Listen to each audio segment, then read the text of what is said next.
Eu sou um cirurgião e dou aulas há algum tempo.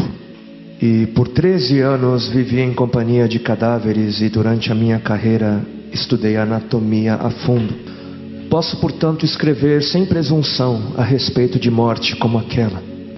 Jesus entrou em agonia no Getsemane e seu suor tornou-se como gotas de sangue a escorrer pela terra. O único evangelista que relata o fato é um médico, Lucas, e o faz com a precisão de um clínico. O suar sangue ou hematidrose é um fenômeno raríssimo. É produzido em condições excepcionais. E para provocá-lo é necessário uma fraqueza física, acompanhada de um abatimento moral violento, causado por uma profunda emoção, por um grande medo. O terror, o susto, a angústia terrível de sentir-se carregando todos os pecados dos homens devem ter esmagado Jesus. Tal tensão extrema produz o rompimento das finíssimas veias capilares que estão sob as glândulas sudoríparas, e o sangue se mistura ao suor e se concentra sobre a pele, escorrendo então por todo o corpo até a terra. O corpo dele inteiro havia se tornado negro, porque ele havia suado sangue. Só para os irmãos entenderem qual é o estado de espírito que leva alguém a suar sangue. O terror, o susto, a angústia terrível de sentir-se carregando todos os pecados dos homens devem ter esmagado Jesus. Conhecemos a farsa do processo preparado pelos líderes religiosos, o envio de Jesus a Pilatos e o desempate entre Herodes e Pilatos. Pilatos teve que ceder e então ordenou a flagelação, o chicoteamento de Jesus. Os soldados despojam Jesus, tiram a roupa de Jesus e o prendem pelo pulso a uma coluna do pátio. A flagelação se efetua com tiras de couro múltiplas, sobre as quais são fixadas bolinhas de chumbo e pequenos ossos. Os carrascos devem ter sido 2, um de cada lado e de diferente estatura, e golpeiam com chibatadas a pele já alterada por milhões de microscópicas hemorragias do suor de sangue. A pele se dilacera e se rompe, o sangue espirra. A cada golpe Jesus reage em um sobressalto de dor. As forças se esvaem, um suor frio lhe impregna a fronte, a cabeça gira em uma vertigem de náusea, calafrios lhe correm ao longo das costas. Se não estivesse preso no alto pelos pulsos, cairia em uma poça de sangue. Depois o escárnio da coroação, com longos espinhos mais duros que os de acácia. Os algozes entrelaçam uma espécie de capacete e o aplicam sobre a cabeça de Jesus. Os espinhos penetram no couro cabeludo, fazendo-o sangrar, e os cirurgiões sabem o quanto sangra o couro cabeludo. Pilatos, depois de ter mostrado aquele homem dilacerado à multidão feroz, o entrega para ser crucificado. Colocam sobre os ombros de Jesus o grande braço horizontal da cruz, que pesa uns 50 quilos. A estaca vertical já está plantada sobre o Calvário. Jesus caminha com os pés descalços pelas ruas de terreno irregular, cheia de pedregulhos. Os soldados o puxam com as cordas. O percurso é de cerca de 600 metros. Jesus, fatigado, arrasta um pé após o outro, frequentemente cai sobre os joelhos e os seus ombros estão cobertos de chagas, de ferimentos. Quando ele cai por terra, a viga lhe escapa, escorrega e lhe esfola o dorso. Sobre o Calvário tem início a crucificação.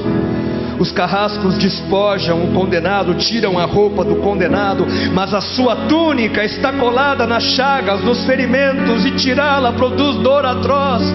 Quem já tirou uma atadura de gaze de uma grande ferida percebe do que se trata. Cada fio do tecido adere, cola a carne viva, e ao levarem a túnica se laceram as terminações nervosas, postas em descoberto pelas chagas. Os carrascos dão um puxão violento, e há um risco de toda aquela dor provocar uma síncope. Mas ainda não é o fim. O sangue volta a escorrer. Jesus é deitado de costas. As suas chagas se incrustam de pequenos elementos. Depositam-no sobre o braço horizontal da cruz. Os algozes tomam as medidas. Com uma broca é feito um furo na madeira para facilitar a penetração dos pregos. Os carrascos pegam um longo prego pontudo e quadrado, apoiam-no sobre o pulso de Jesus e com um golpe certeiro de martelo o plantam e o rebatem sobre a madeira. Jesus deve ter contraído o rosto assustadoramente. O nervo mediano foi lesado. Pode-se imaginar aquilo que Jesus deve ter provado: uma dor lancinante, agudíssima, que se difundiu pelos dedos e espalhou-se pelos ombros, atingindo o cérebro. A dor mais insuportável que um homem pode provar, ou seja, aquela produzida pela lesão dos grandes troncos nervosos, que provoca uma síncope e faz perder a consciência. Mas em Jesus não. O nervo é destruído só em parte, e a lesão do tronco nervoso permanece em contato com o prego. E quando o corpo for suspenso na cruz, o nervo se esticará fortemente como uma corda de violino esticada, e a cada solavanco, a cada movimento, vibrará despertando dores dilacerantes.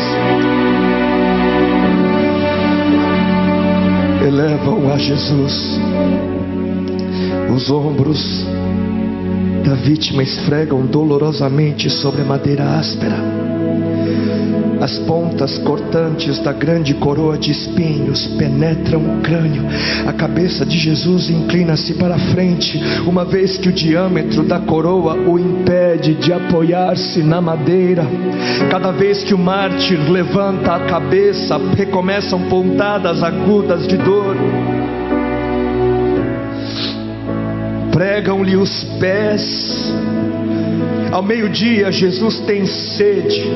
Não bebeu desde a tarde anterior e estava desidratado pela perda de tanto sangue. Seu corpo é uma máscara de sangue. A boca está semiaberta e o lábio inferior começa a pender.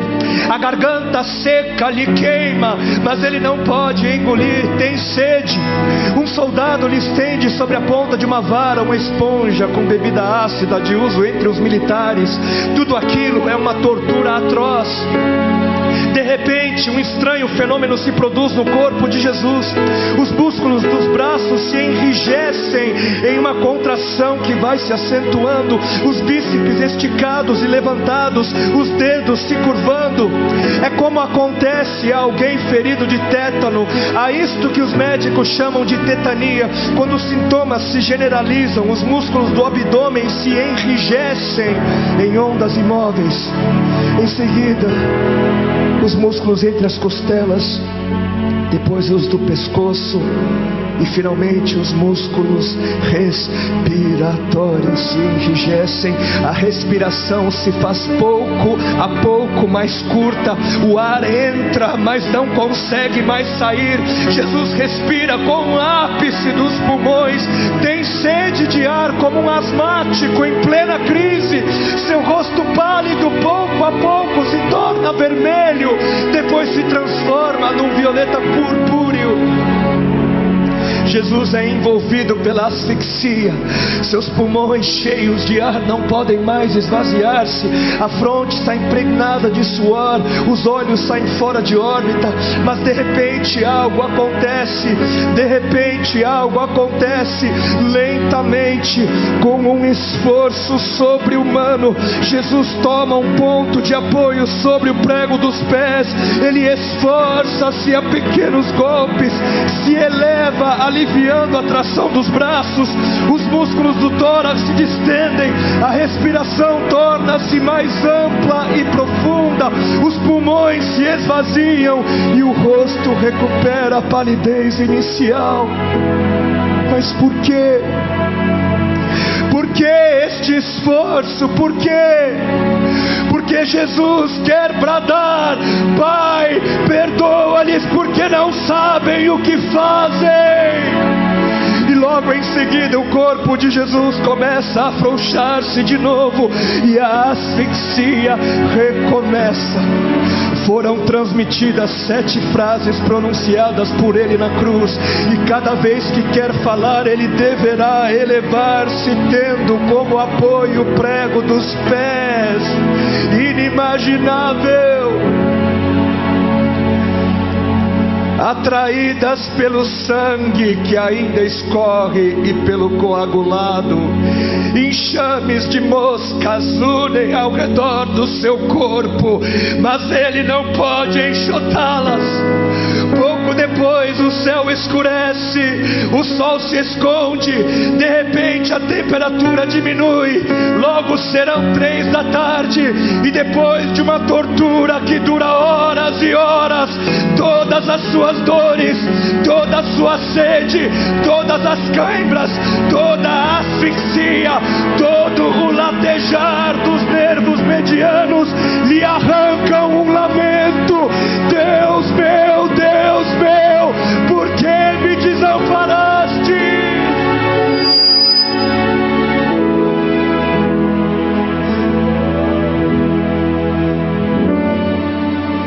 Jesus grita: está consumado.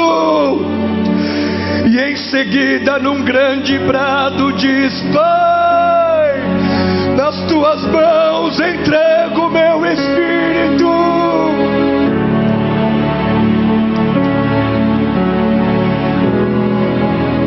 E morreu no meu lugar e no seu.